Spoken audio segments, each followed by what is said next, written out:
I'm not telling. Isn't it about time for somebody's favorite radio program? Oh, look at it roll. Now we can watch Jackie Gleason while we eat. Holy Testicle Tuesday was the most important day of your life. But for me, it was Tuesday. They're chainsaw wielding, wood chipping, grave digging. Good guys? Officer, do we look like a couple of psycho killers to you? Tucker and Dale versus Evil. Monday on Horror. Like psycho killers to you?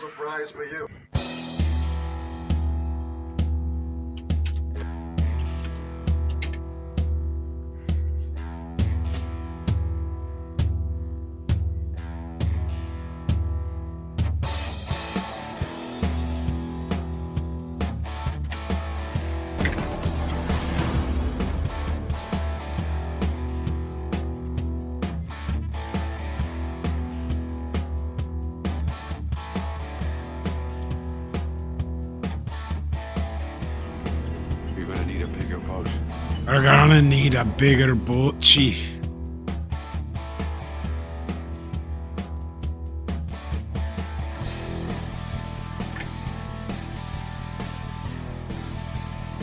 "29 YouTubers went on Pops, only 5 came back out." That tracks. I feel like you should say, "Can I make her any bigger, Captain?" I just can't do it, Captain. We can't stream anymore. Well, greetings and salutations, everyone. Welcome to Talk Hard. It is Tuesday. It is time to get it to it. And yes, this week is an Ironcaster pick.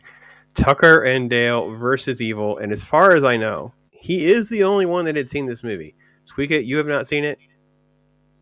Nope. Luis, you hadn't seen it? Nope. Loki? No, Captain. We didn't have the power. We are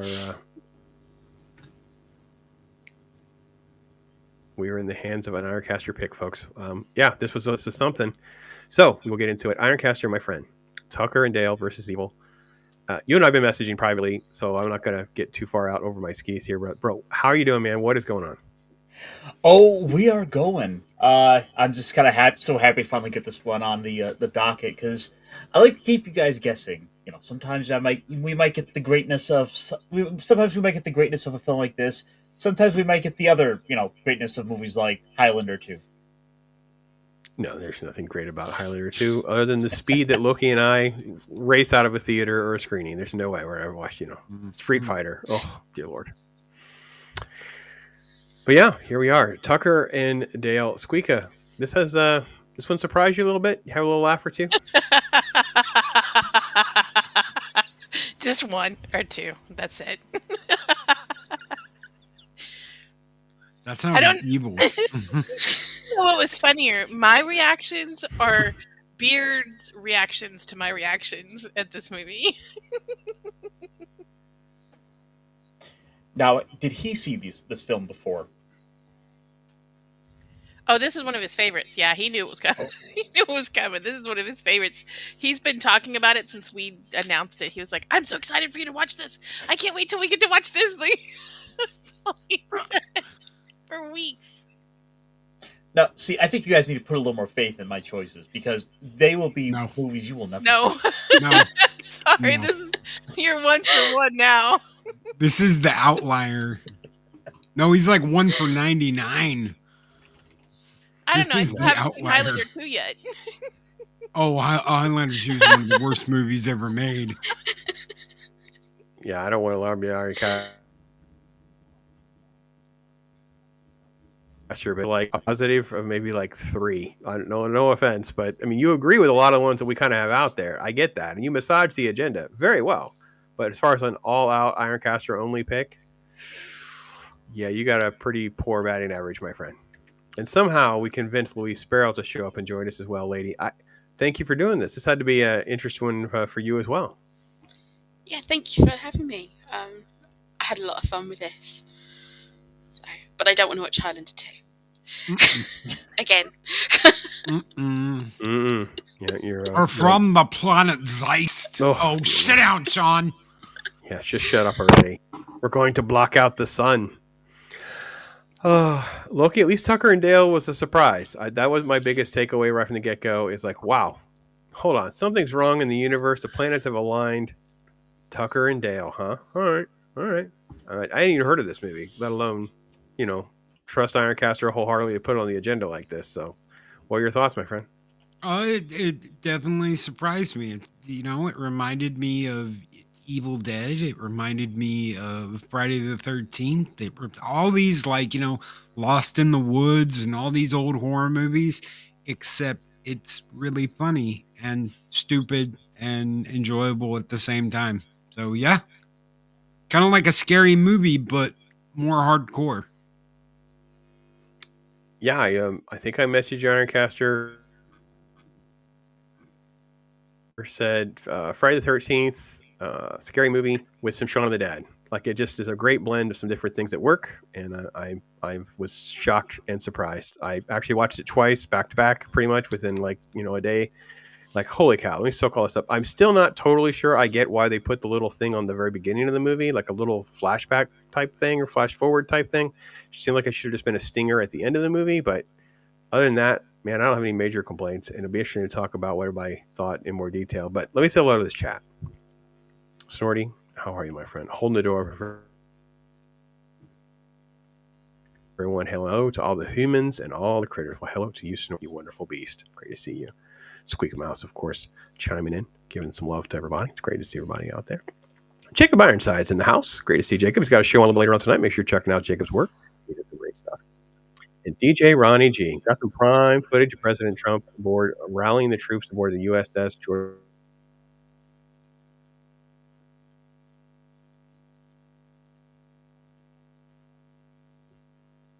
Has he gotten out for anybody else? Yes. Yeah, it's for me too. Okay. Just got some prime footage of President Trump aboard rallying troops aboard the USS George Washington and Yokozuna while visiting the new prime ministers. Really, I hadn't heard that he was going to Japan, but it's kind of a surprise, nevertheless. After he, of course, finally settled the Great Console War, he decided to take a little vacation. Sorry about that, folks. My internet just kind of keeps glitching out on me. That was kind of so. I just wanted to say that DJ Ronnie G, he's responded to a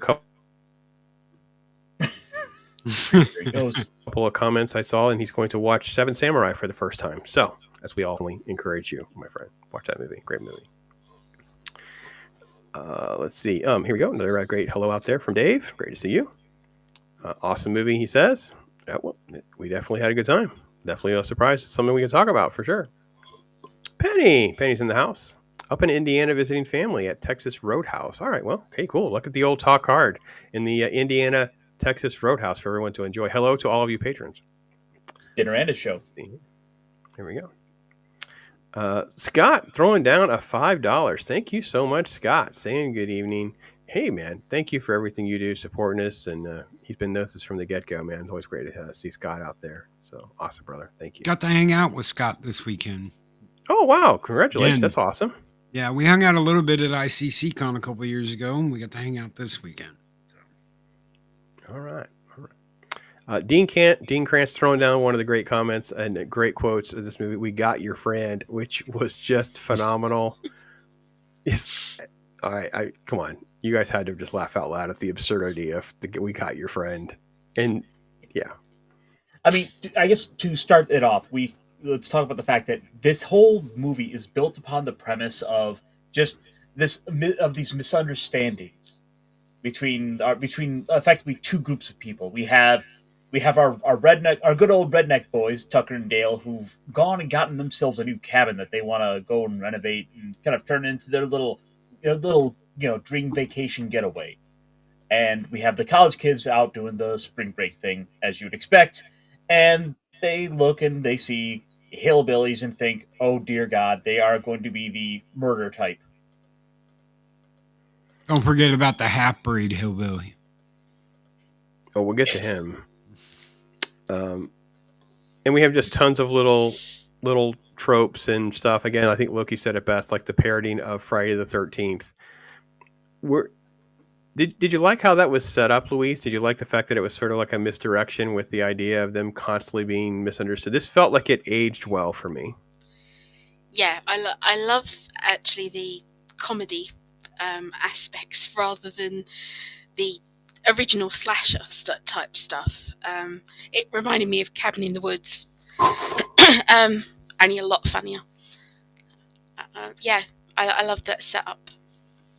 Yeah, and then you love sort of like the stupidity of it all. So like here's like the hot chick, she's taking off her clothes to go skinny dipping with her friends. They see her from the boat and they start yelling because she slips to hit the rock.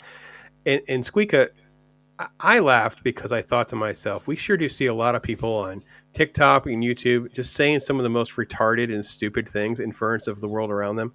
And then these teenagers were like, look, they're kidnapping our friend, or look at them. Like, it was just every assumption those kids made was so over the top absurd. And then I thought to myself, oh wait, that's kind of the way the real world is now, isn't it?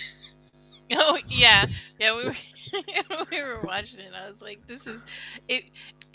It does follow a lot of like just the college tropes, especially nowadays, where like I feel like the cliques and like everything that they're having to, like their little group and everything they're doing, as far as like when they drive by at the beginning of the shot and they get passed by them and they're both staring them down and they're staring them down, or even just something as silly as them forgetting the beer, or just the way they acted in the car with their little Omega, I don't remember what, Omega something chant. I think it was like Alpha Omega. You're either Alpha Omega or you're a freak. Yeah.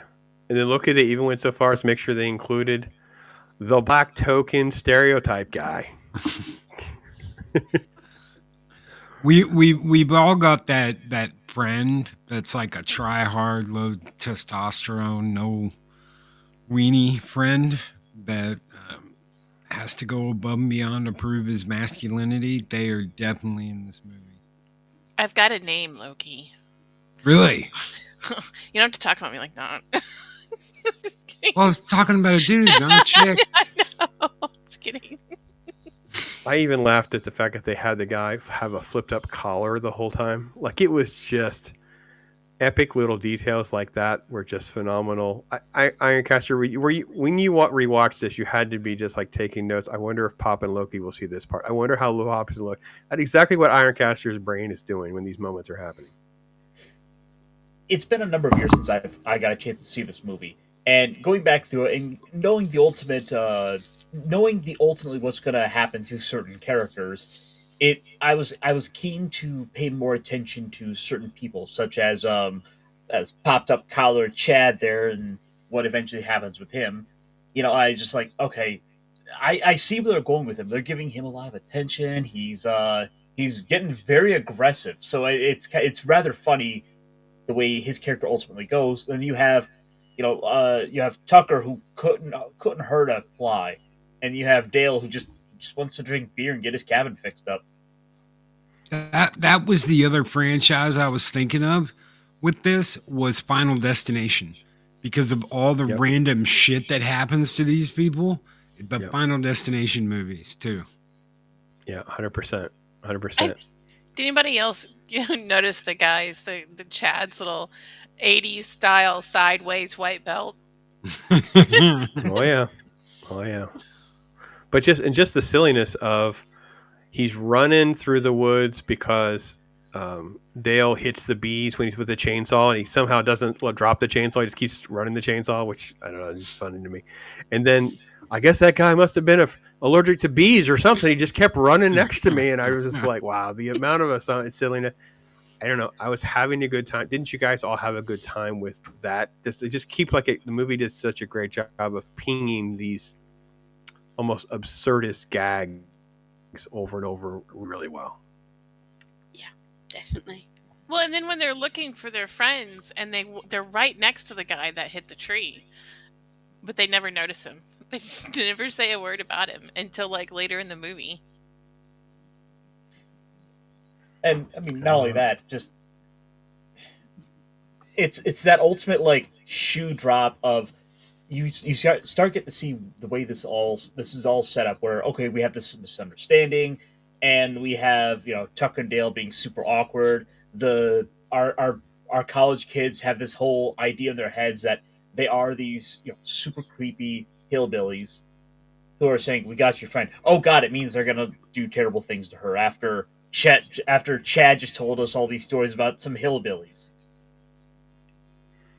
Yeah, just the built-in prejudice and biases of these idiot retards are out to hurt us, and yet these college kids are just absolutely idiot retards. So, yeah. Snorty, listen, every couple times a year, he does get sort of like the solo roll of the dice.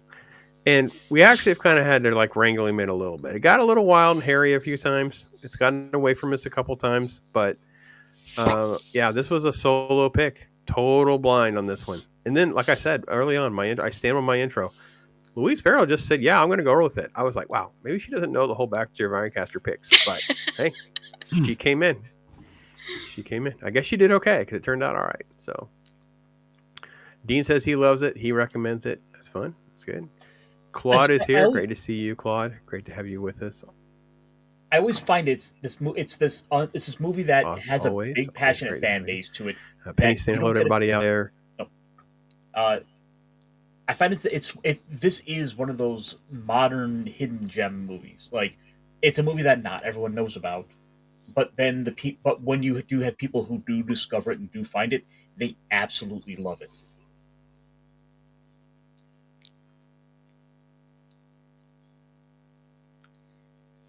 I think we lost Pops again. It's all fair. Yeah, it's fair. It seems like I posted about it a couple of times on social media. I got a couple private messages as well.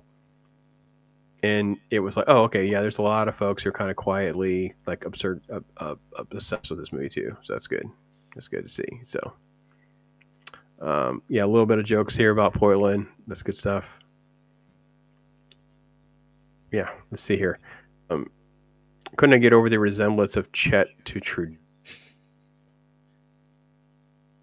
I can see. Oh, Chad. Yeah. Okay. Holy smokes. Yeah, that's fun. Yeah, it's fine. Yeah, it makes sense. But Alan Tudyk, man, he was all in on this movie. They kept his poor body was a gag. I just couldn't get my head around. Loki, how many more things were going to happen to the poor man's body? First, it was the bee stings to the face, and then, of course, he's getting pummeled. He's getting shot, almost getting shot with the nail gun. He's getting tortured. By the end of the movie, it's barely him. It's crazy. Oh, I love Alan and everything he's ever done. So to see him just out of it, it brings a level of this could be my friend. This could be someone I know. I know someone just like that, and he did that perfectly. He did that per every little thing where he's laying there. He's like, "Dale, this sucks." You just go, "Yeah, this could be my buddy." Yeah. I am getting the snot beat out of me, and Dale is in there playing part cheesy. Mm-hmm. Yeah, trivia games where it's like something's wrong with my brain. I remember everything. Like, that was just great. This.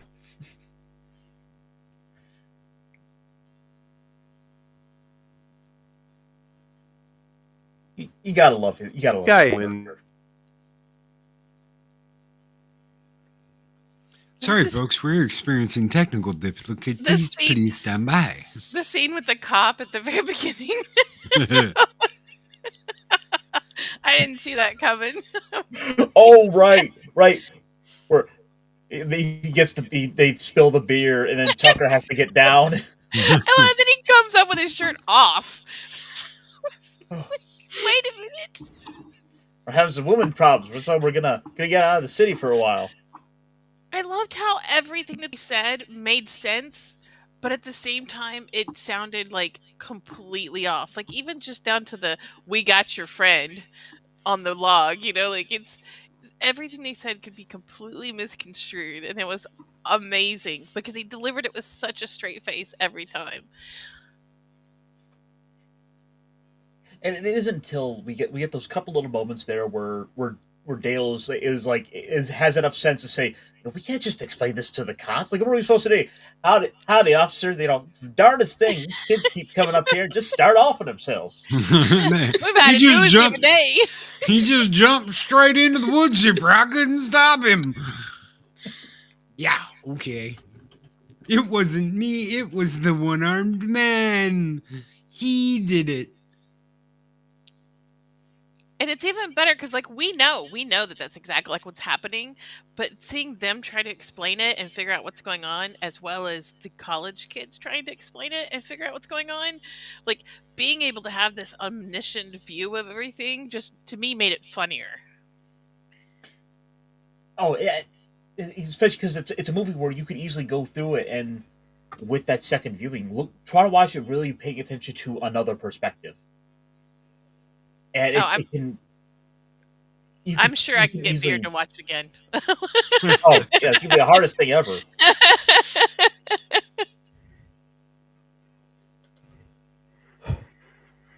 Oh, so much fun! So much fun in this movie. Had a lot of fun. So, Pops, I gotta ask, how was the cabin? Wait, what are you asking? Oh, I asked, how was the cabin? I mean, you went up there. Did you run into any college kids? You went out, did some hunting?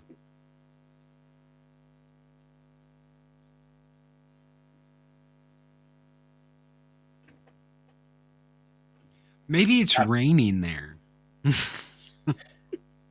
Raining in Florida? Never. Maybe they're getting what came through here and messed everything up.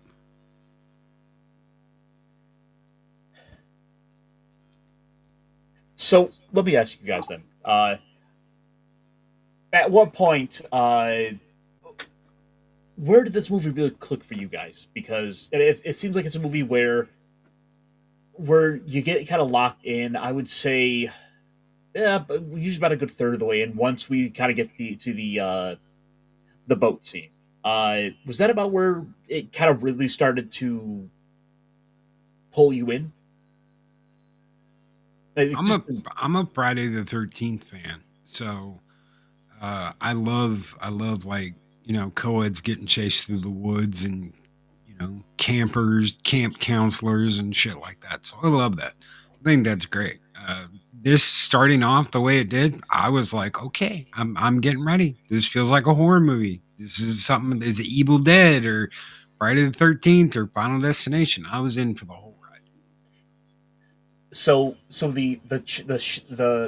switching it around and having the college kid chasing the hillbillies through the woods. That works too, because, you know, you've got that try hard friend that's going to be like, no, this is an opportunity to prove who we really are by doing some crazy, stupid shit. See, I'd say I was like, I not for the horror movie aspect of it, because I haven't seen any of the Friday 13th or any of those things. But I was hooked from the get-go, like, especially when they get to the gas station. Like, from that first look of them passing in the truck with one another, and they're looking at them, and the college kids are looking at Tucker and Dale. And then when they stop at the gas station, and from there on, like, when he walks over to talk to the girl with the scythe, like... What an introduction! Like, hey, I'm a cool guy. I'm just carrying around this here scythe. You know, like, don't y'all going up to the woods? Exactly. So from that point, like, listening to Tucker and Dale talk about, like, talking to women, and then him walking over there with that scythe, that's like, I'm ready for this ride. Let's do this. I think it's the same for me. The college kids weren't interesting me because I know that they're basically cannon fodder. But the minute they introduced Tucker and Dale, and then you start getting that second view, I was in and I was laughing out loud. SQUEEKA, have you never seen Army of Darkness or Evil Dead ever? I have. I love Bruce Campbell. I've actually seen those with Bruce Campbell. But yeah, I love those. I've seen those. I just haven't seen I've seen like pieces of one Friday the 13th, and that was enough for me. It had some scene with some chick and a cockroach. That was enough. And all I remember is this chick going into like a cockroach motel kind of thing, and her skin. Like, yeah, I just that's all I know.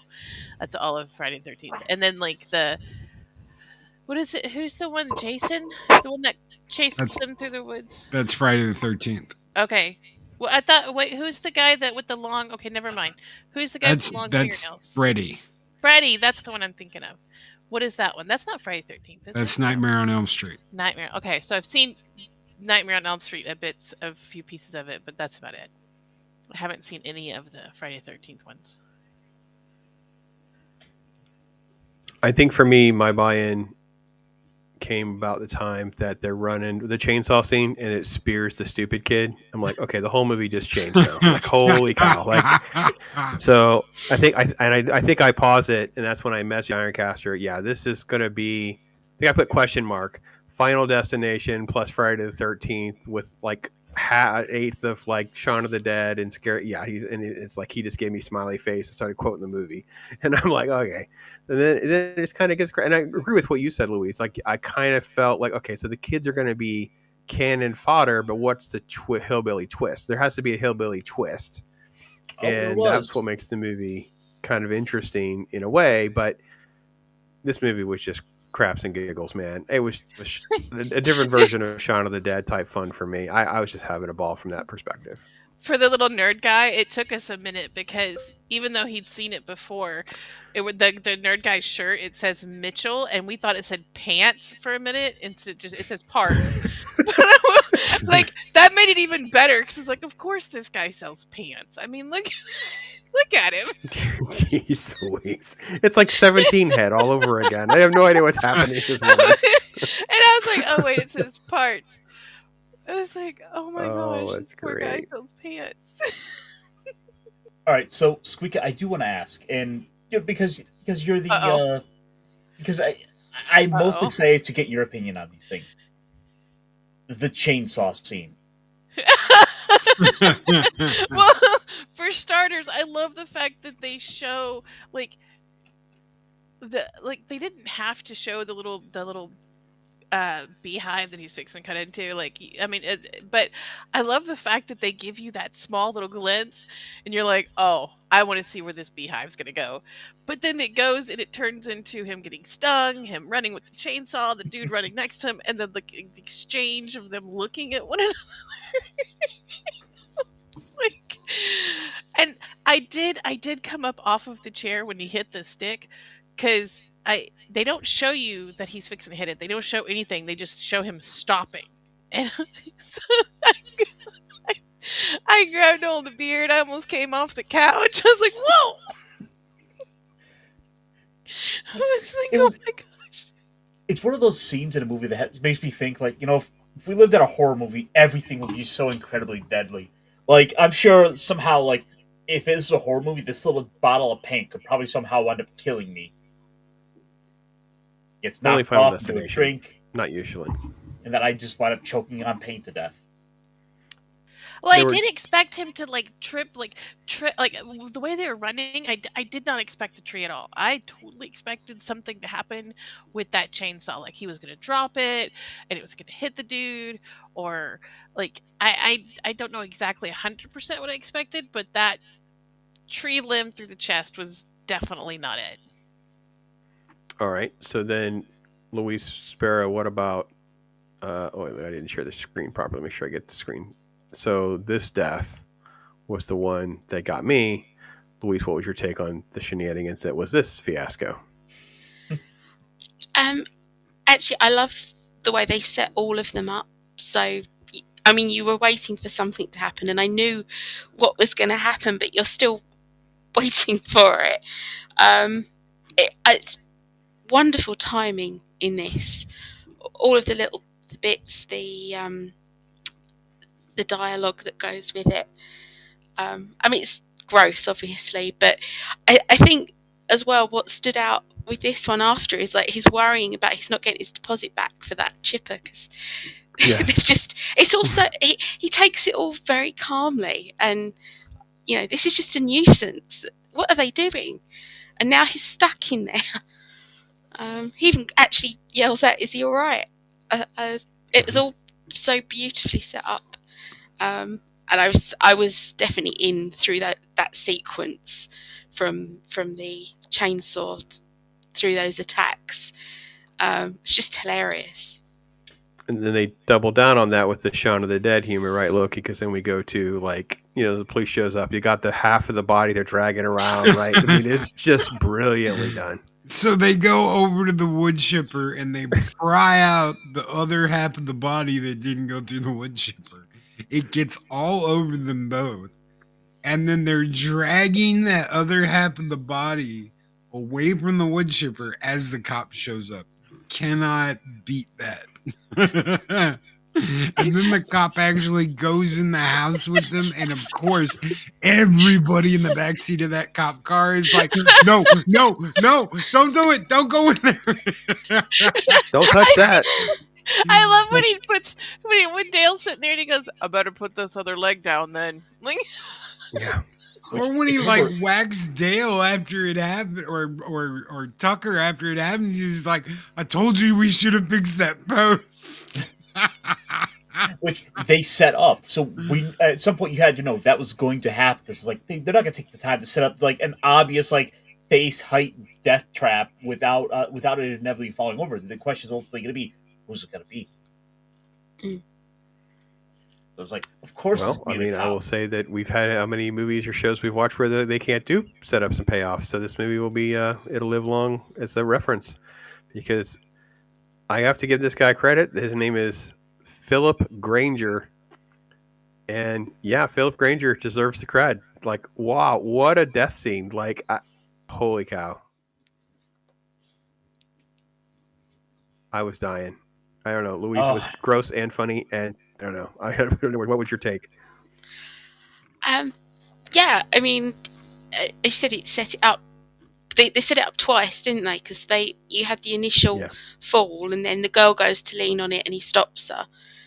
And yeah, it was a brilliant payoff. You do wonder how far he's going to get, because he does seem to be surviving, and then he just gets as far as the car, and they don't want him in the car at that point. So yeah. Now, Ironcaster, I will say, when you have the other kid who gets the revolver out, he's playing with the revolver. Now you're getting close to what it's like when you're hunting and what it would be like, because there's always a retard in the group who's mishandling the equipment. That's right. And you're like, hey, listen, I'm just going to take that away from you. You're just not allowed to have anything, just nothing. We're not going to let you have this. You're like a child. You're like a 9-year-old till we give it back to you. So that's not me. I'm like a super safety freak, like almost like paranoia, because my wife always tells a story of her father. He was a police officer, and literally one day putting it on the shelf, it goes off in the house. Like, you know, every day you have the safety on, every day you follow the rules, and just every now and again something can happen. So you're just always uber paranoid or whatever. So the scene like that, the moment he picked the gun up, I thought, oh yeah, this is going to end badly. This is going to be bad. So I have to admit, they still deliver a laugh out of me. They still got me, but yeah. Again, this is one of those moments that I don't know if the movie was funnier or Beard was funnier, because he's a very gun guy, and he's constantly talking about like flagging other people or gun safety or this, like, just to watch this scene, even though I know he'd seen it before. And then there's comments like, "Did they just fire 8 shots out of a 6-shot revolver?" Like, yeah. I was like, "Shush! I'm watching the movie." So the problem I have with IMDb is they don't tell us who this guy is. He's holding a script, so he could be a screenwriter or a script. I don't know, but he's not the director. Look at how great this is. Like, dude is posing for a photo. I want to get a print out of that and have him sign it for a Comic-Con type. That's freaking great. Good on you, Philip Granger. That's great. That's epic. Right there. Yeah. So yeah, great stuff. Really enjoyed all that, and it kind of moves through the shenanigans. But again, the shenanigans end up with, he's talking to the police officer. They're like, these kids are out here just killing themselves. They're on a suicide pack, and you're just like, they're just blowing up all these they're almost retarded enough to match what the teens are doing. So you're trying to get your head around like the absurdity of the movie that's where some of the scary movie elements I think are going to lean into. Like, it's just so goofy and so silly and fun. All right, Ironcaster, where do we go next in this storied craziness that is? I mean, we sort of glossed over the fishing thing, skinny dipping. You know, that's kind of expected. To I guess next would be has to be the standoff. Hey, you got to have some naked campers in a movie like this. I like the fact that they almost go there. It's like there's one shot that's really far away. He just never leans into anything gratuitous. I think that's actually kind of mocking the horror movies of its time, right? No, that's great because you don't have to do like it's not like anybody's like, oh my god, you got to do full frontal or anything. Yeah, but you've got to have that tease. It has to be there because, like you said, that is almost mocking the movies in the late '70s and the '80s. 100%, because it is gratuitous. It's absolutely ridiculous of women running around, not only changing in front of the windows and the cameras, but running out into the woods after they hear a noise and all those cliches and tropes. Yeah, completely running around. It's like absolutely, it's like stuff that happens in the Friday the 13th movies are just absurd. Like well, if I remember right, I think in this scene too, when they're coming back from the lake, I feel like the girl got fully dressed, and like one dude was running back in just his like trunks or shorts or boxers or whatever. So I feel like the girl did get dressed. Like they weren't even running through the woods without clothes on, except for what did she call them? Her stripper heels or her stripper heels. Oh yeah. 40 miles? Oh no! I'm not the one who wore stripper heels, girl. Yeah. This was also, and we don't give enough credit for this kind of trope. This trope gets forgotten, Ironcaster, so you can discuss the cliche of the girls that are always getting the blood splattered on them, and they're not dressed to be in a horror movie. They're not dressed to be in the woods. All that stuff's all wrapped up into this one character, and that doesn't get the credit. And she did a great job with all that, by the way. She does not get credit. Shalon Simmons, chain smoking as well. That was also another little cliche and mockery, but yeah, good job, good pick. It's one of those little tropes we don't get enough. You know, you always got to make sure you have a little bit of a scream queen element in a good, decent horror movie. And it seems like it almost seems like it's something that's kind of gone away because they have to try and subvert everything nowadays. And I don't know if anybody knows. I just went through some of the photos earlier. This is the director, and this spoke to my heart as someone who's lives in the woods. Filming in a camouflage still hat. Now, Still is a maker of weed eater type saws and equipment. Like, dude's like he's for real outdoors guy wearing a Still hat. This is my humans. So I'm going to track down other Eli Craig movies now. I'm like, who is this guy? What is he doing? I feel like he could film on my property and make a movie like this for sure. He did one called Clown in the Cornfield. I don't think I can watch a clown movie. So I don't know what I'm going to do there. Not doing clown movies. Not doing clown movies.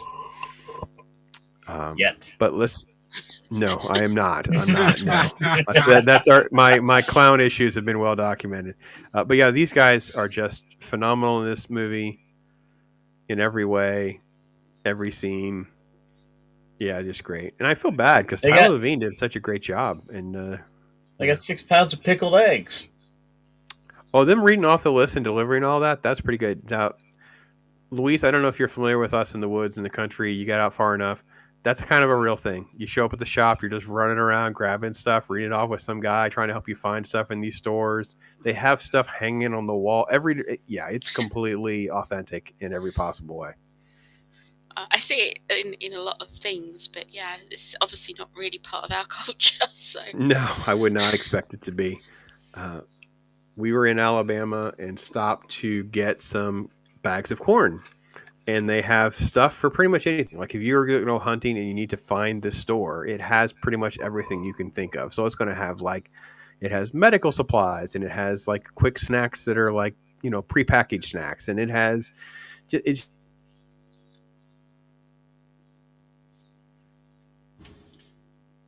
was such a thing that's not captured in most sort of Americana, and this movie at least did a good job of showing that briefly. I thought it was good. We're good. Guy knows his stuff. Guy knew his stuff. feel like he's been hunting once or twice. What do you think? Pops, I have a little bit of news for you. We caught you. All right, let's see what Ironcaster's trying to share over here. Uh-oh. Who did this? Where's that from? How did you guys do that? All right, make sure I have a copy of that. I'll use it. That's good. That fits. That's pretty much what I look like sometimes. I feel like that most of the time. Actually, a little less. I have a lot more white and a longer beard, but yeah, that's pretty close. That tracks. I gotta get me that hat. I was looking for the hat. I told Ironcaster I found the Dale hat, but I couldn't find. No, I got that reversed. Found the Tucker hat, but couldn't find the Dale hat. Pretty sure it's a rainbow trout on his hat. Not sure, but yeah, that's what it looked like. Look, he's seen me. It's pretty legit. It's how I am all the time. Really not much variation. Too old to change, right? Mm-hmm. All right, Ironcaster, should we kind of lean into some highs and lows with this movie, or just talk about some of the lows? Well, should we talk about the big twist with this movie? I mean, it's 15 years old at this point. Well, let's cut it short by saying, if you want to see this movie and you haven't seen it yet, now's the time to kind of tune out so you can kind of go enjoy it on your own. Because I do want to talk about the end. I do want to talk about the twist with this movie. the twist where he gets his fingers back. Oh, well, that was a twist. Oh, that was a good one. Yeah, I don't remember that finger looking like that. Oh, I got to find the image. They do have that on here. I'll have to find it real quick while you guys keep talking. I'll find the image of the fingers. Of course, I was referring to the twist of the hillbilly massacre, and how old Chad, who we've been seeing getting more and more aggressive due to his history and tied in with this hatred of hillbillies, we find out he's half hillbilly. Yeah, half hillbilly. So the weirdness and the twists of all this almost feels too contrived, maybe. I don't know.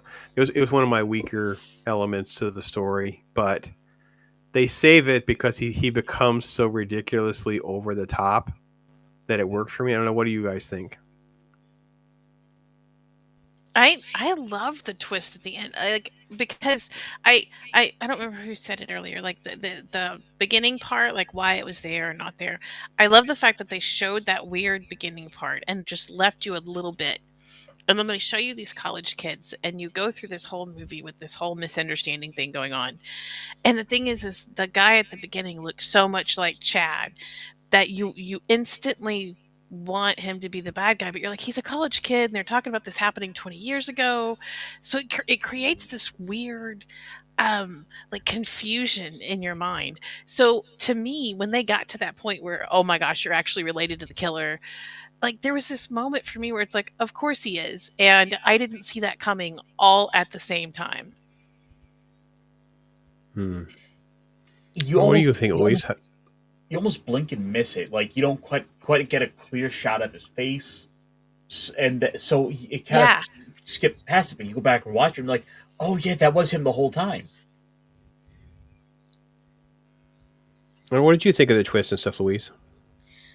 I actually thought it worked pretty well because clearly he was obsessed with that story. It sets up, he wants to tell them that story at the beginning. Why he took his friends there is a bit scary, but because what did he think was going to happen? But you watch him get more and more maniacal through the movie. He's clearly the bad guy by that point.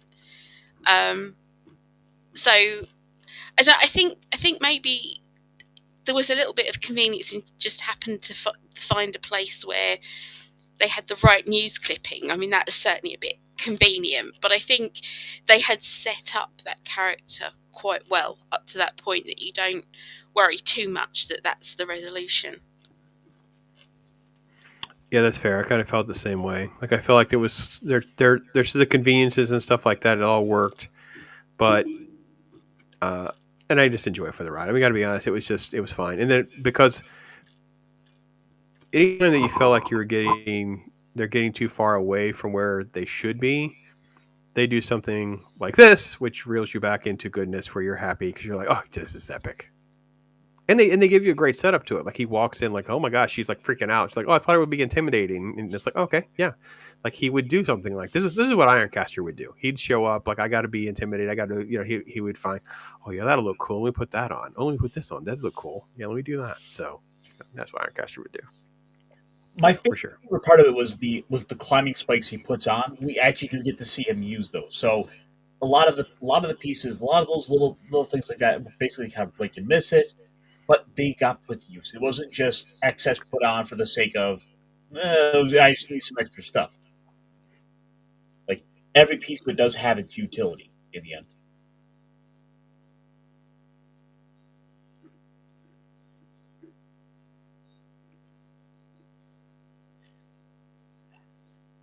I do. I do think it's a bit. I do think it was kind of interesting that at the very end we didn't get like a jump scare, like teaser to build up some idea that there would be a sequel after this. Like we didn't. I mean, the opening bit effectively was that stinger because that is like a completely separate like thing going on. But we don't. We're not going to like push that to the very end to sort of tease like, oh, Tucker and Dale 2's coming. I don't want a sequel. I like this one just as it is. I'm glad they wrapped it up and there's no, after issues and I love at the end where he like calls the chamomile tea by its scientific name and he's like, I told you, and no weird stuff. Mm-hmm. So I think I definitely don't want a sequel, but I think it would be phenomenal to have Tucker and Dale show up in like a Super Bowl commercial or something. Like if I were still, we're going to do a Super Bowl commercial. It seems like this is like, it's culty and weird enough that would be, oh man, it's great. And then of course the finger gag. Oh my gosh. Yeah, that's phenomenal. Wasn't there a movie where someone lost a finger and they sewed on a toe? Which movie was that? Mm-hmm. That's how I felt. No, it made me laugh at that kind of level stuff like life. that. So.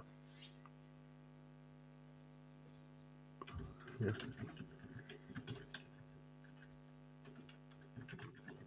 There was a real world story of something like that had happened. That seems like absolutely horrible body horror type stuff. All right. All right. So what were some of your highs and lows, Louise? Favorite parts? I have a very specific low. I do not like dogs being threatened. I did not like that. And I was, at that point, I was like, if something happens to the dog, I'm turning this off. Yes! I love you, Louise. It was a close call, Ironcaster. They almost did something to the dog. Yeah, I don't like that. I just, you don't harm animals. You can do what you like to the people, but I can't watch things where things happen to animals. So, but obviously it was fine. Perfectly understandable. I think the high for me was that first, as I say, the sequence where the first lot of murders are happening, or suicides, however you want to look at it, because it was just a great sequence where one side's completely confused and the other side are just immolating themselves on various spikes and in the wood chipper and everything. Yeah, I agree. My favorite part was just the early sequence of the spearing himself and the wood chipper and just the final destination stuff. That's by far my favorite part. So, what about you, SQUEEKA? Got any highs and lows? I agree with Louise. My low was the dog when they threatened the dog. And I was like, no, not Jangers. No. I was so scared something was going to happen to him. But highs, picking just one high, from the get-go where he's trying to talk to the girl with the scythe of all things.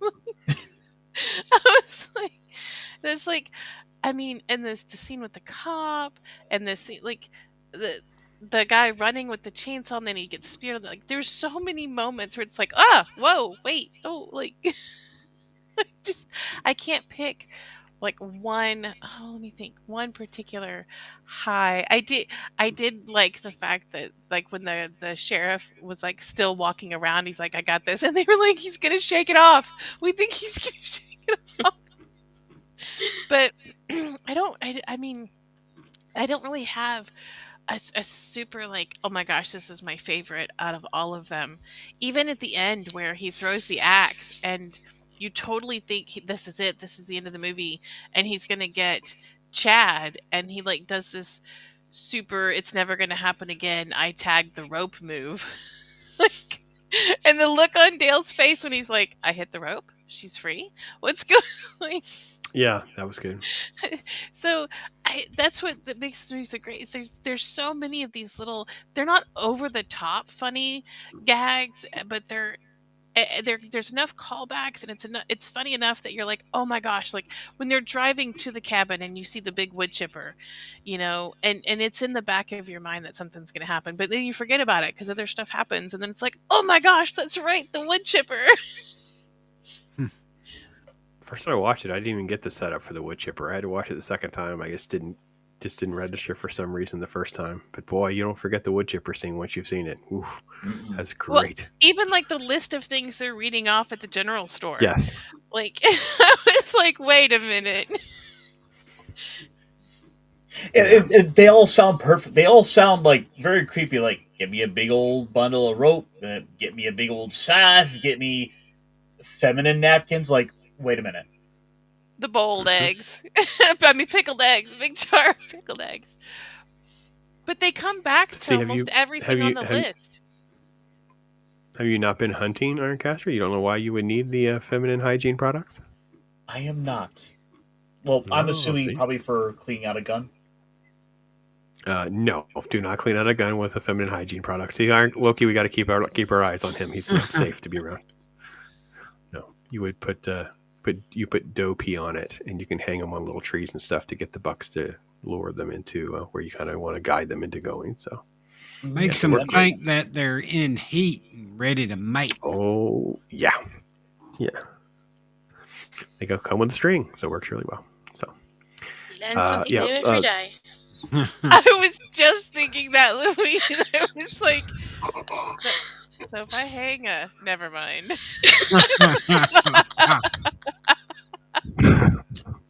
Golly, yes.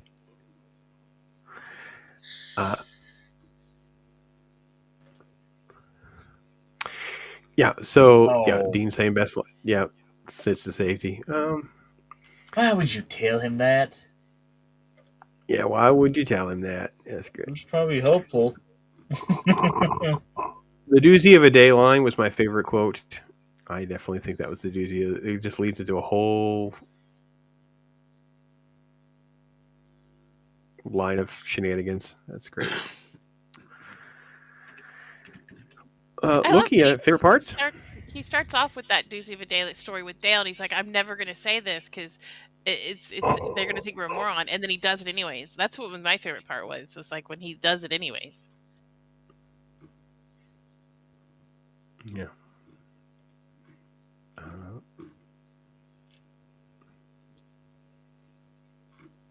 Oh. What? Did I freeze up? Oh, there you go. Loki, favorite parts?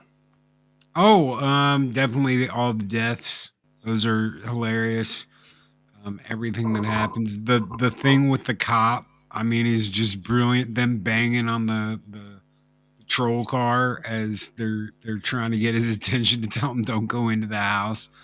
The comedy of the movie, it's great. It's probably my favorite part of the movie is all the comedy. They did a really good job mixing the blood and the body horror and all that with the comedy. Let's see here. What Dave's saying? To channel my inner Dave Bob, I have to point out that the model of gun does not have a safety. And I'm pretty sure they probably shot way more bullets than were actually in that thing. Yeah, I have to agree with Beard. I think you said Beard caught that as well. They shot eight rounds. Yeah. Mm-hmm. Yeah, he was all over the gun, the safety, the where it was turned, how they were pointing it, how many shots got. Like, oh yeah, Yeah, it's okay. I had a mini gun lesson in the middle of this movie. Let's pause this movie for Kiki tips with Beard. Yeah. Oh, that's great. All right, Kasha, you've kind of had our general takes of things. Drive us around some of your favorite parts, least favorite parts. All right. So for me, my favorite part has absolutely got to be just the character work with Tucker and Dale. Like these two are the absolute stars of the show. You can't help but love the sort of innocence that Tucker has, and the way these two come off with one another. You want to see them get the cabin built together. And on top of that, just all the set design. There's so much creative use of the area, the fishing, the hunting they were doing, getting everything together around the cabin. Which is set up as an obvious murder den. Like I'm sure that those rednecks probably worked out of this thing from the hillbilly massacre. So seeing all the you get to see all the news clippings, and they find out that this coupon doesn't expire. Tucker, we hit the jackpot. But as for my downside to the movie, I would say probably it's the way they worked out the fact that Chad is supposed to be half hillbilly himself. That was a little contrived, and it feels almost kind of forced in just to try to give him that twist to it. I enjoy it, but it still feels like almost didn't need to be brought in. Like I was okay with it just kind of becoming obvious that he sort of wanted basically becoming exactly what he hated. Yeah, that was good. I pulled the quote up, so I got it right. They were over here minding our own business, just doing chores around the house when kids just started killing themselves all over my property. It's great. Mm-hmm. Yeah. And when Dale said the comment about, I should have known if a guy like me talked to a girl like you, somebody would end up dead. It's just very underrated dialogue. Very good stuff. I wish I'd seen a little more at the end. I wish I had known that they got an insurance policy or something they could rebuild their cabin. That's kind of a little sad. Not threaten the dog sad, but it was in the same back of my mind. For all the money, all the time he put into this thing, and you got to feel bad for Dale. Like he put all his life savings into getting this place. He just wanted to build his cabin, and now look at what happened when these college kids came in and just started messing that all up. Killing themselves all over my property. All right, so what was with the freaky guy at the end? Like this just, what is happening? I feel like this was, I don't know if there had to be more context. There was no setup for this. Just crazy guy. Oh, this was nuts. I don't know, Loki, you got a guy like this in your friend circle? I don't think I had somebody like this crazy in my friend circle. No, this is more like, caveman, Flintstones. So I'm going to bop this one over the head and drag her home with me, which I think he does in the movie. Yes, at the bowling alley. Pretty sure he does that. So, me see woman, me take home. I guess it just is there to show you how dumb his friend is. Well, it also goes to show you just how kind of bad of a judge of character that, Tucker is. Oh, yeah. Yeah, I felt like this was supposed to be the hillbilly stereotype they thought of Tucker and Dale. This kind of crazy lunatic, bash these kids over their head and take them. That was he was that embodiment is why we had that scene. I don't know, ladies, what did you guys think of the crazy scene at the end of the bowling alley? Squeaky giggles. It came out of nowhere, and of course, that's exactly what Dale did. She fell in the water, hit her head, and he dragged her up on the boat and dragged her off. And it's kind of like, oh, it's happening all over again, except for it's this time Dale is in Tucker's shoes, and we're talking to his friend. But I will say that this movie isn't so hillbilly that there's not a bear in the woods costume with the Oh boy, Super Troopers all over again. We didn't mention it. Luis, the craziest death for me, I don't know your thoughts, was the black dude who's so beta runs in to help with like a weed eater in hand and then somehow stumbles into the face of the other character. Like, does that even play? Tucker ducked, didn't he? He was going for Tucker and he ducked. And so she's behind him. Yeah.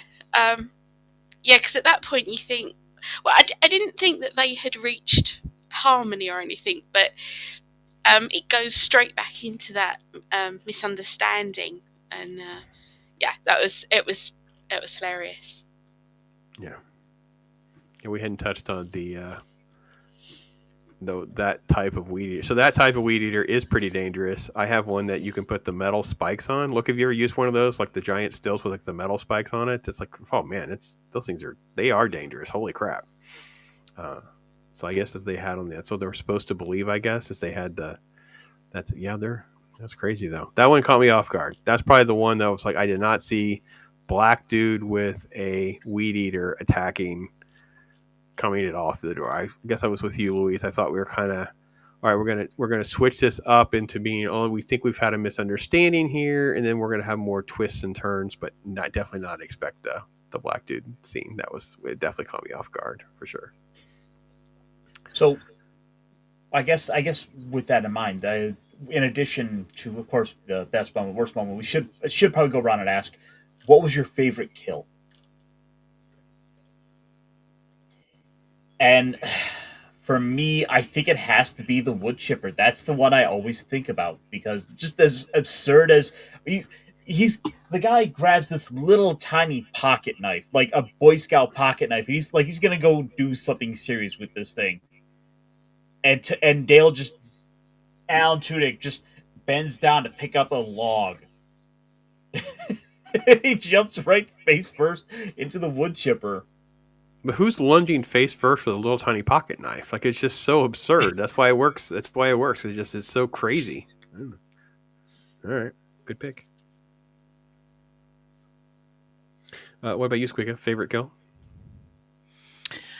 That's tough. I mean, oh my gosh! Like when the guy falls on the spear, like when he knocks the girl in the little hole, and then he falls in the hole, and the guy falls in the first. There's so many funny ones, but I think my personal favorite is the one where the chick in the house is by the gasoline canisters, and she pulls out that cigarette, and she's like, no, she's not smoking. She doesn't have a light, so she just reaches over, lights it with the fire that's there, and is like puffing on it, like, all right, I'm ready to go, like, like I'm in it now,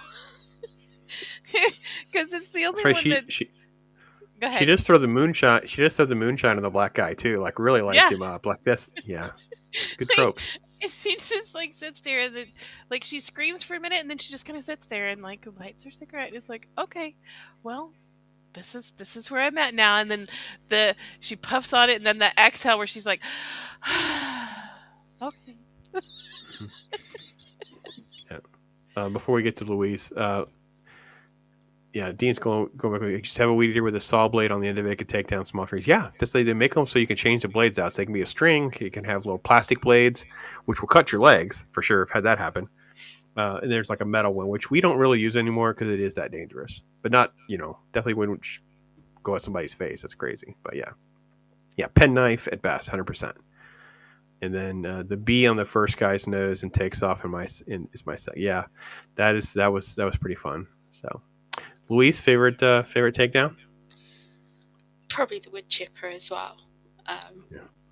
Yeah, it's sort of the combination of that sequence. Very funny. So, Luis, I want to ask. That was the kill that kept on giving though, because like Loki, you were talking about earlier, like they drag out the half of the body and they're carrying it around. It just sets up another gag, sets up another gag. So, yeah, go ahead, Ironcaster. Oh, I want to ask. Do you think this is now a more iconic, wood chipper kill than Fargo?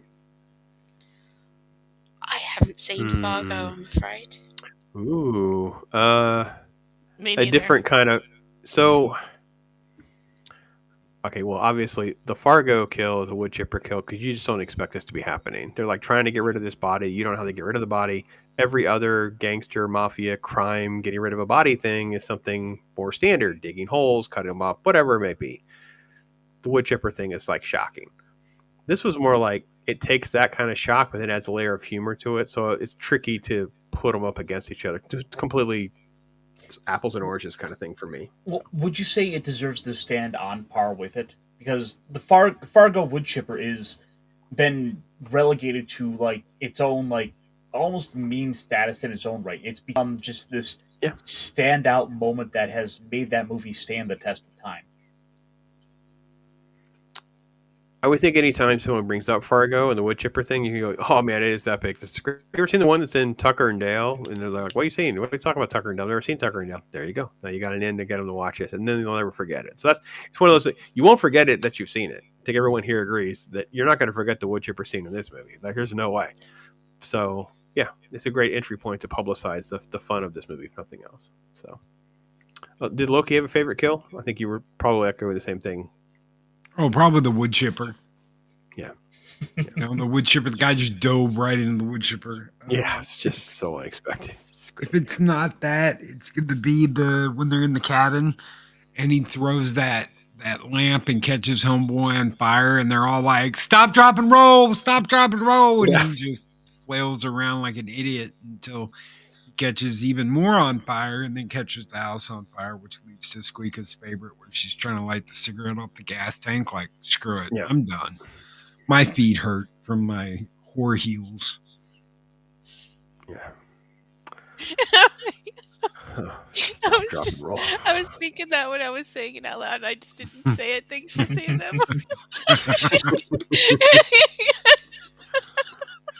I actually just laughed out loud when the stupid broad threw the bottle of moonshine on him. Not that. Oh boy. Yeah, that was just. Oh yeah, knew it was coming. All right. Who wants to score this first? Well, wait, Pops. I don't think you answered. Oh, no. Did I? It's hard not to pick the wood chipper scene and stuff like that. I'm gonna just go to a completely different direction. I will say, I think even on the second watch, the kid spearing himself deserves a lot of credit because it catches you off guard and it sets up everything else. Like, it changes the tone of the movie. Like, you're expecting. You don't know exactly what to expect with this movie, what the real serial killer might be, or the run in the woods, what's actually happening.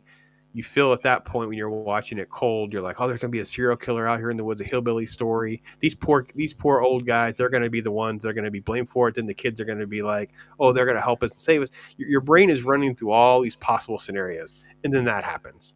Then the whole movie has a completely different persona, a completely different perspective.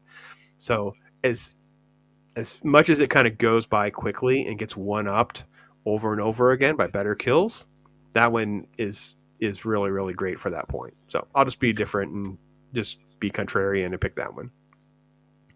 So, but wood chipper stuff is great. I can't deny that. It's epic. Stuff not to pick. No. Yeah. So who wants to score the movie first? Loki, why don't you go first for a change? We usually do you near the end. So sorry.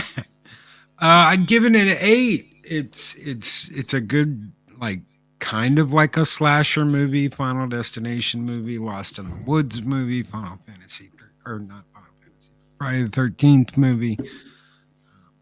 It's got, all these different things in it, but they worked it out really well. They did a really, really good job making it all work and gel together. And it's funny, man. And if you're laughing your butt off and you're watching, gory kills, shit, what a great time. So yeah, it gets an 8 from me.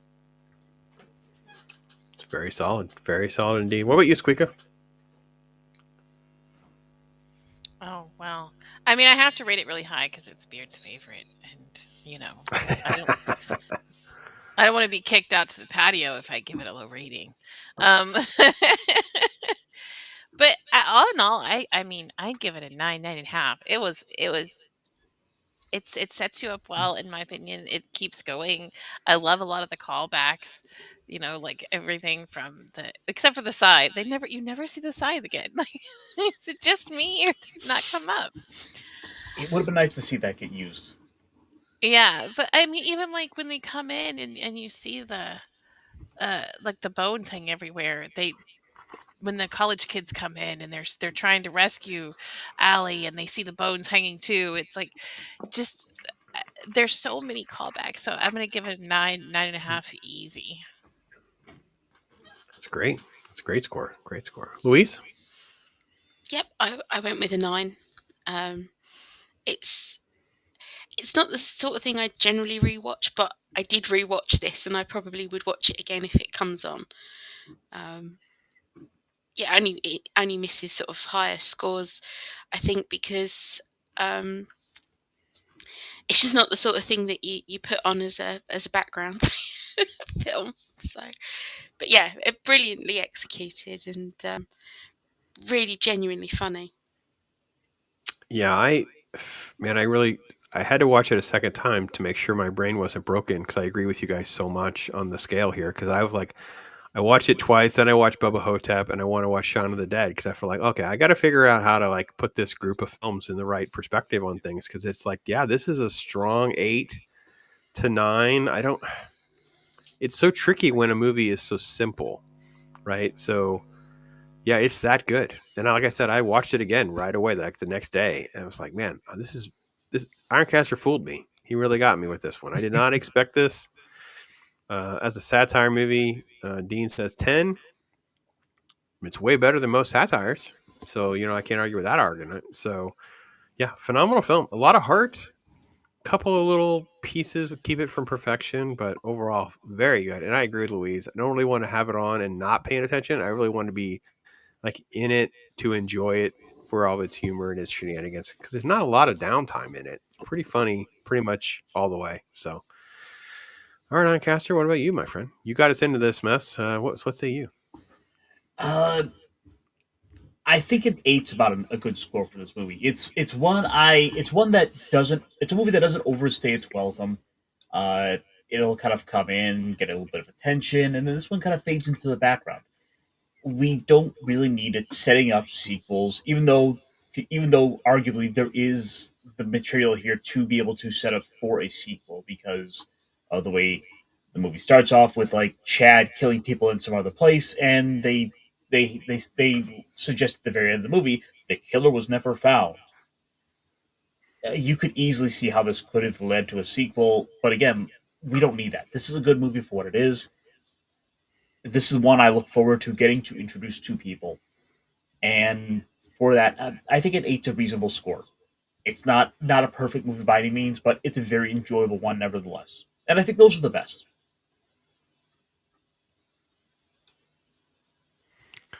That's good. And I you know what, to piggyback off the Get It To People, I did, because I liked it so much, I actually took the pause and I put the link in the description there for the Amazon link to get it on Blu-ray and to get yourself that Dale hat, that Giver hat. So yeah, so that was in there. So it's in Amazon. Had those couple things. Haven't been able to find the Tucker hat. I think I said it reverse earlier, but that was it. So yeah, super solid in your Ironcaster. Good pick, my friend, indeed.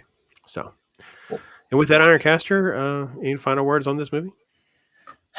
Well, since I recommended a good movie, I guess the next one has to be a bad one. See, he's asking to be kicked out of the club, isn't he, Loki? Always just pushing. See what we're dealing with around here, Luis? It's just shenanigans. No, we're not. You don't pick. You're not picking at least till January. I don't even know what's on the schedule, but I think we're pretty well booked and set for the rest of the year. There is an empty slot in January, so we'll see. We'll see. Not going to be Highlander 2 Street Fighter level. We got to get better than that. So we already did those. No. If anything, it's going to be something down the list like Spawn or Undercover Brother or Zoolander. Oh my God, Zoolander! I still need to watch that one. Yeah, is that Zoolander the one might with be. what is it y'all call? Oh, he had Mugatu. The blue steel. Yes, Blue Steel. Yep, Blue Steel. Yeah. Zoolander's fine. We could put Zoolander in the plan for sure. No, so Right away, Jacobin. oh my gosh. You can I For don't me, trust it's quotes the- from you anymore, my Loki. I balls. know they're at the end of the movie. It's them playing at the gas station was when I about peed myself in the theater when I saw Oh, it yeah. for the first time. I think Oh, I Brady what? sucked literally, up with gas. yeah, there's the Thank God gas the station tragic models gasoline playing in the plate gas accident. station. I think I peed myself at the theater. It was so epic. Like I couldn't believe that movie. Yeah, that was crazy. So, Loki, how will our Wednesday morning look for you tomorrow? We're good. We're on target.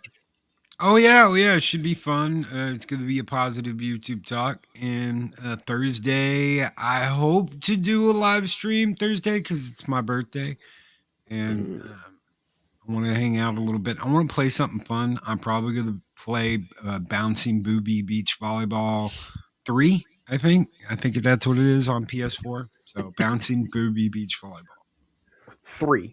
That's what makes that funny to me, by the way. It's the fact that you had a pause, and then you went 3. 3. And that's what Yes. that's what made me laugh. Beach bouncing booby thing, and then 3. And then I'm 3. like, oh my god, he got me. Goodness. Oh, make sure you check out the description, folks. All these folks and how their stuff going on. Ironcaster, it's a great Mech Monday as always. We have to get SQUEEKA over 100 subs so we can get her back on doing like Yes. movie reactions. So make sure you're checked out SQUEEKA to make sure you're subbed.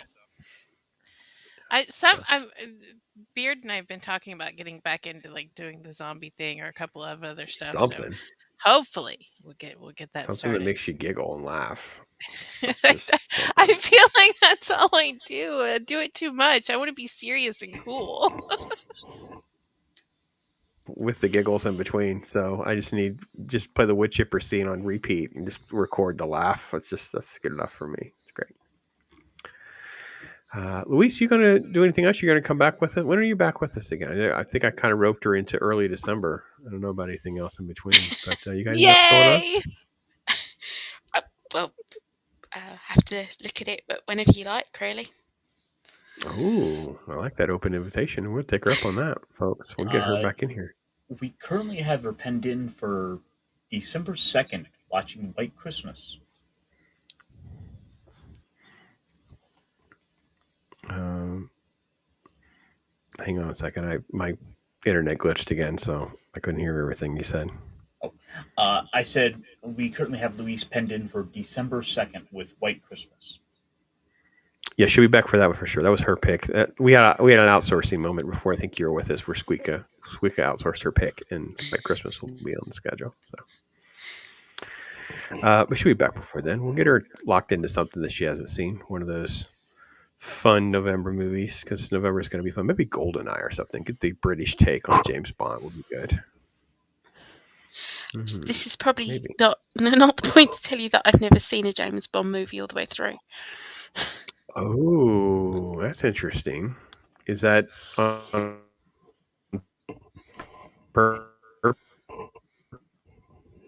Might want to try that again. Oh. You lost him. Oh, well. Oh no. I'll be back. I think. No, it's just purely because she doesn't like Pierce Brosnan. No, I do like Pierce Brosnan. I'm a Remington Steele fan. I'm just not a James Bond fan. James Bond. Da-na. All right. Well, we'll see. Maybe she'll agree. We'll see. What a fun movie. I had a good time. Yeah, absolutely.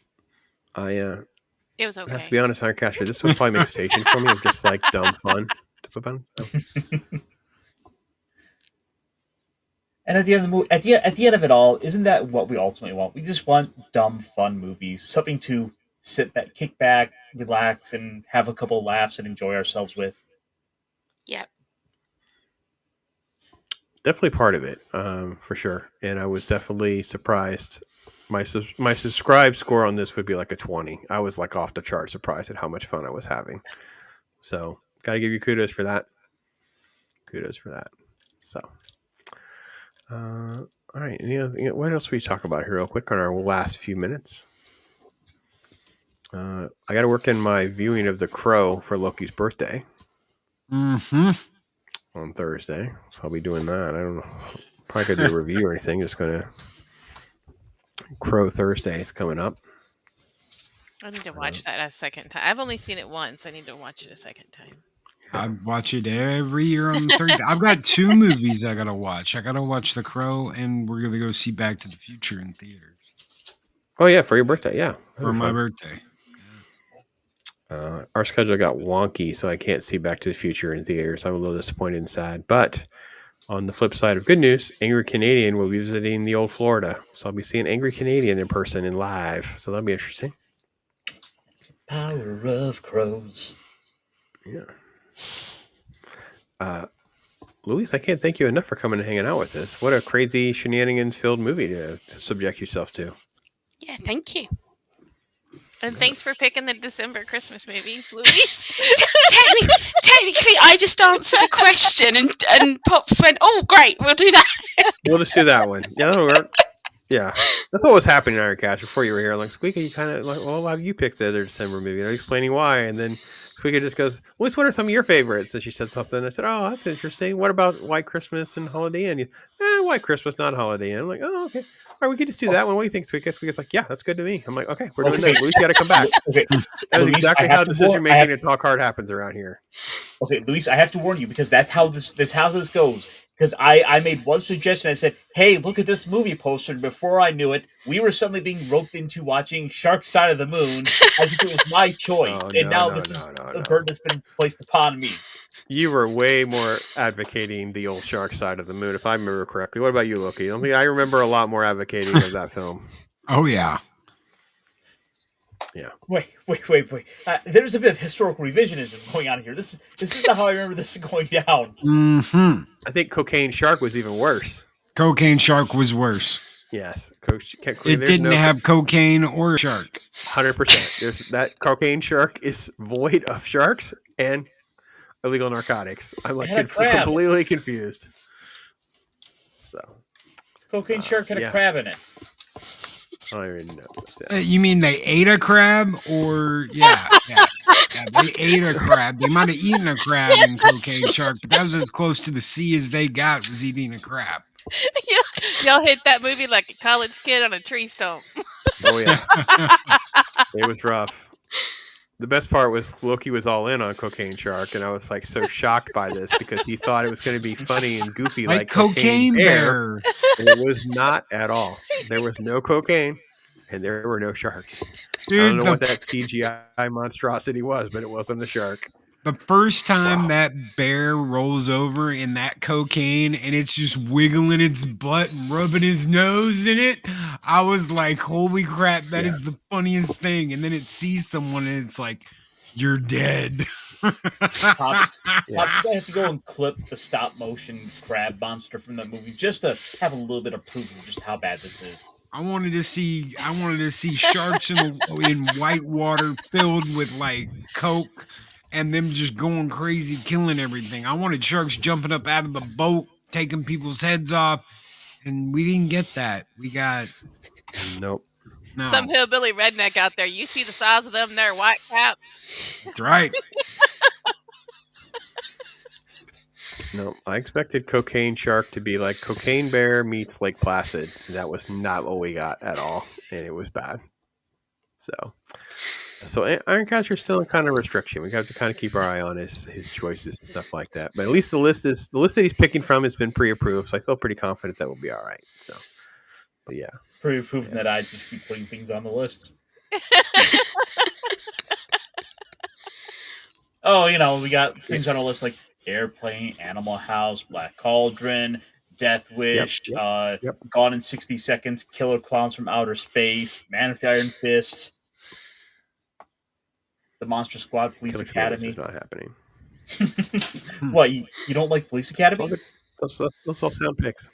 I do like Police Academy. Yeah.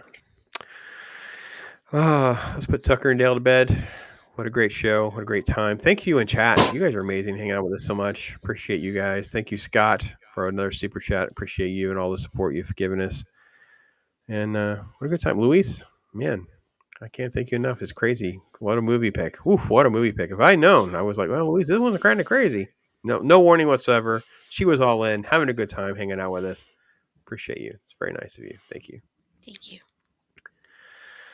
SQUEEKA giggles. She always delivers. And Loki's just like, Yeah, I am. Like that. Just like that.